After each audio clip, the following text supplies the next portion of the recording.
Selamat pagi warga Sukamaju.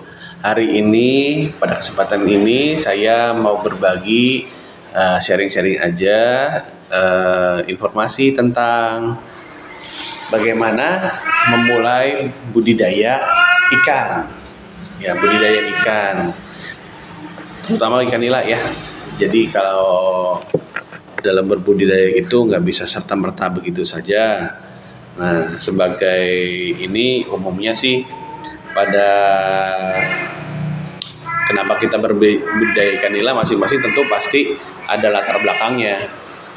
Ada yang tadinya hobi, ada yang memang niat untuk budidaya, ada juga yang nggak sengaja atau berpindah dari komoditas yang lain kayak lele, gurame, atau udang, akhirnya memutuskan berpindah ke budaya ikan nila. Nah, cuman disclaimer ya, video ini bukan untuk menggurui atau untuk menjelekkan yang lain atau enggak, hanya sekedar berbagi saja dari apa yang sudah dialami dan sudah dilakukan oleh tim Maju Aquatics. Jadi apa yang kami alami dulu itu, kalau yang kami alami dulu secara sebenarnya nggak sengaja kita berbudidaya. Walaupun pada dulu sekitar tahun 2012 saya pernah budidaya dengan sistem karamba di sungai waktu itu. Tapi itu udah lama banget. Terus yang sekarang dilakukan itu sebenarnya gara-gara nggak sengaja, kemudian berlanjut sampai jadi budidaya yang lumayan skalanya udah bisa dijadikan sumber penghasilan bulanan gitu. Oke, selanjutnya ya, setelah kita menentukan tujuan kita berbudidaya, baru kita melangkah. Kita pengen budidaya nih ceritanya, baru apa sih yang perlu kita siapkan? Yang pertama tentu kalau mau budidaya ikan kita butuh yang namanya kolam. Nah, kolam itu banyak macamnya dan banyak jenisnya. Tapi secara umum, yang pertama itu adalah kolam yang kolam tanah, ada yang kolamnya kolam beton atau kolam ya permanen ya. Ada yang juga yang kolam terpal. Kolam tanah bisa ada di empang, bisa bisa ada di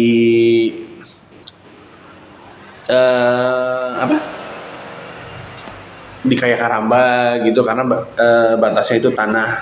Nah, kalau kolam beton ya kita udah tahu ada kolam yang dibikin kotak, ada yang bikin persegi, ada yang dibikin bulat, tapi bahannya dasarnya dari beton terus di plester gitu. Ada juga kolam terpal. Nah, kolam terpal juga ada yang bentuknya kotak, ada yang bentuknya bulat. Tapi dia pakai rangka. Jadi terpal itu hanya sekedar pelapisnya aja. Terus itu jenis-jenis kolamnya. Nah, punya kelebihan dan kekurangan pasti, karena nggak ada yang sempurna ya, tergantung dari kondisi masing-masing lokasi, kondisi masing-masing pembudidaya. Misalkan pembudidaya yang tinggalnya di dekat situ, waduk atau badan air yang cukup gede, itu lebih memungkinkan untuk bikinnya keramba. Kalau misalkan di lahan yang sempit di belakang rumah misalkan ya tentu pakainya kolam terpal. Kalau misalkan udah punya empang ya sudah manfaatkan empangnya, tanam aja di empang gitu. Jadi nggak usah menambah beban bikin yang udah jadi empang kita bikin kolam air deras gitu, jangan, kasihan. Mendingan kita manfaatkan yang sudah ada. Terus ukuran idealnya adalah tergantung dari pertama lagi kondisinya adalah seberapa kepadatan yang kita inginkan, targetnya mau seperti apa.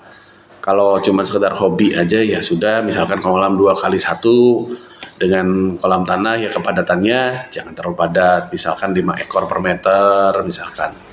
Kalau misalkan kolam bioflok misalkan ada yang 100, kalau misalkan sistem yang kolam air deras misalkan ada yang sampai 400, ya silakan sesuaikan saja dengan kebutuhan, target dan kondisi dari masing-masing pembudidaya ya. Kemudian bagaimana cara menjaga kualitas air? Nah, ini kunci dari budidaya itu sendiri adalah menjaga kualitas air. Kualitas airnya dijaganya seperti apa?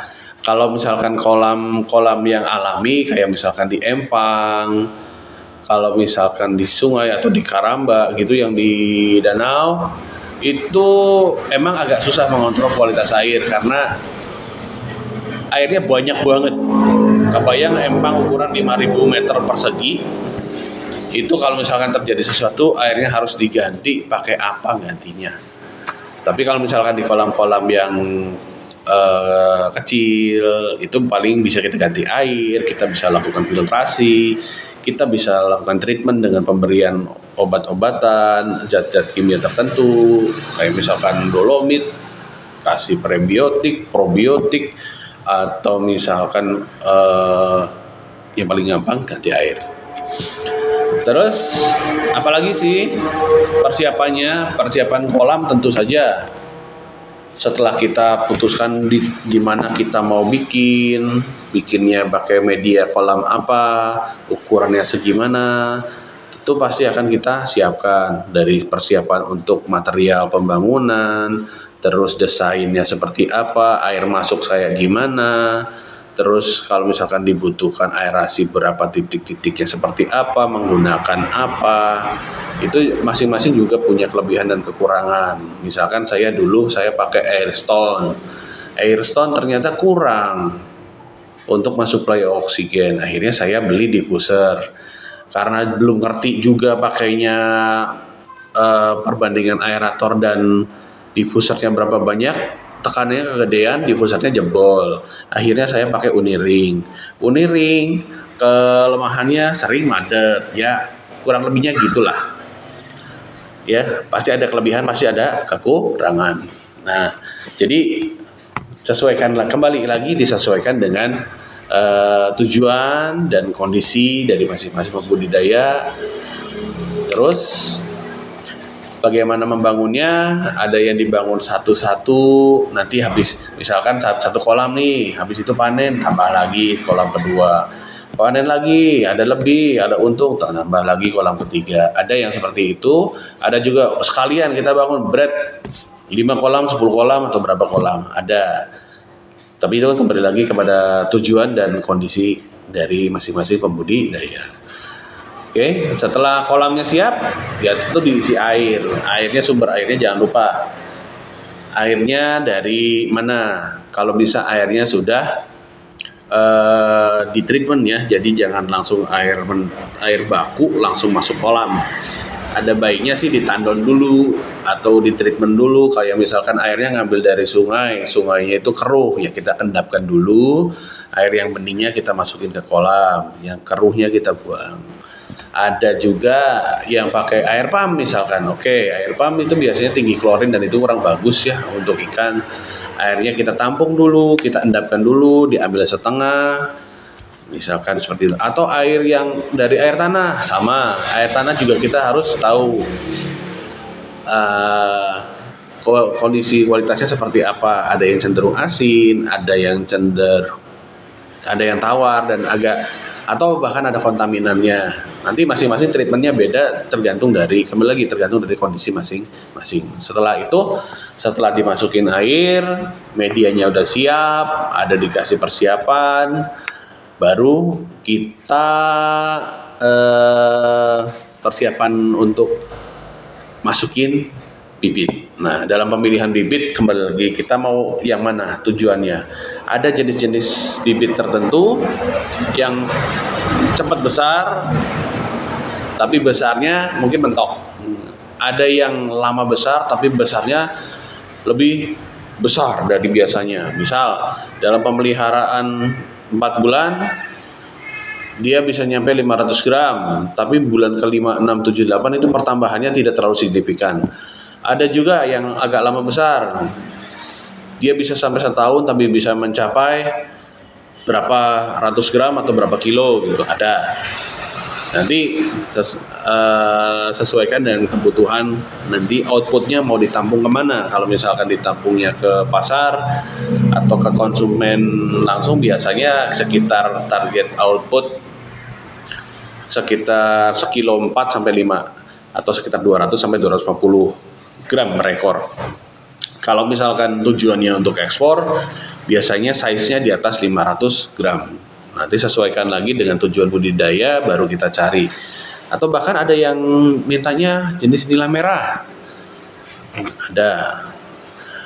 Nah, seterusnya setelah kita cari bibit, kita dapat bibitnya, kita lakukan perlakuan, baik itu dari perlakuan entah di karantina, terus setelah di karantina,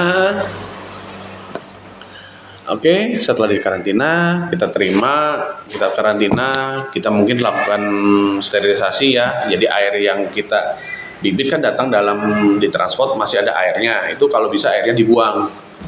Tapi sebelum dibuang diaklimatisasi dulu, masukkan aklimatisasi, sudah aklimatisasi, dibuang ininya air yang tadi untuk transport, terus baru dilakukan sterilisasi, masuk ke kolam karantina. Dari kolam karantina kita kasih waktu berapa hari untuk memisahkan bibit yang sehat atau yang kurang sehat. Nanti yang sehat kita ambil dulu, yang tidak sehat nanti kita treatment lagi.